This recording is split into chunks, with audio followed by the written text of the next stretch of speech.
16 April সকাল 10টার দিকে polytechnic শিক্ষার্থীরা 6 দফা দাবি আদায়ে রাজধানীর তেজগাঁওয়ের 7 রাস্তা মোড়ে জড়ো হয়ে বিক্ষোভ ও অবস্থান কর্মসূচি শুরু করেন। ঢাকার শিক্ষার্থীদের সঙ্গে সংহতি জানিয়ে সারা দেশে জেলায় জেলায় সড়ক অবরোধ কর্মসূচি পালন করেন শিক্ষার্থীরা। ফের রেল ব্লকেট কর্মসূচি ঘোষণা দেয় তারা।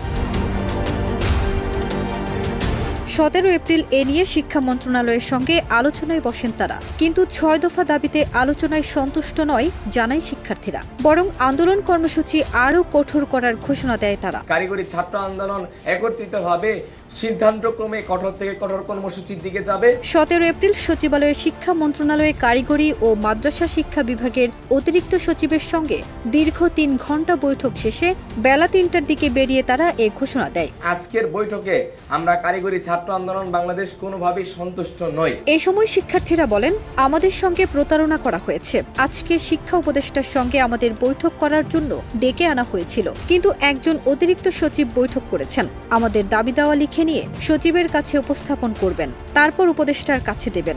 আমরা চেয়েছিলাম উপদেষ্টার সঙ্গে বৈঠক করতে, আমাদের সঙ্গে প্রতারণা করা হয়েছে। আজকে আমাদের সাথে সম্পূর্ণ প্রতারণা করা হয়েছে। তারা আরও জানায়, মন্ত্রণালয়ের দৃশ্যমান কোনো পদক্ষেপ দেখতে পাইনি। আজকের এই বৈঠকে আমরা সন্তুষ্ট নই, ফলে আমরা কঠোর কর্মসূচির দিকে যাব। দাবি আদায়ের জন্য আমাদের আন্দোলন চলমান থাকবে। আমাদের দাবি আদায় না হওয়া পর্যন্ত আমরা যেভাবে আন্দোলন চলমান রেখেছি, আমরা সেভাবেই আন্দোলন চলমান রাখব। এর আগে সচিবালয়ে কারিগরি ও মাদ্রাসা শিক্ষা বিভাগের সম্মেলন কক্ষে দুপুর 12টার দিকে এ বৈঠক শুরু হয়। বৈঠকে কারিগরি ছাত্র আন্দোলন বাংলাদেশের 18 সদস্যের প্রতিনিধি দল অংশ নেয়।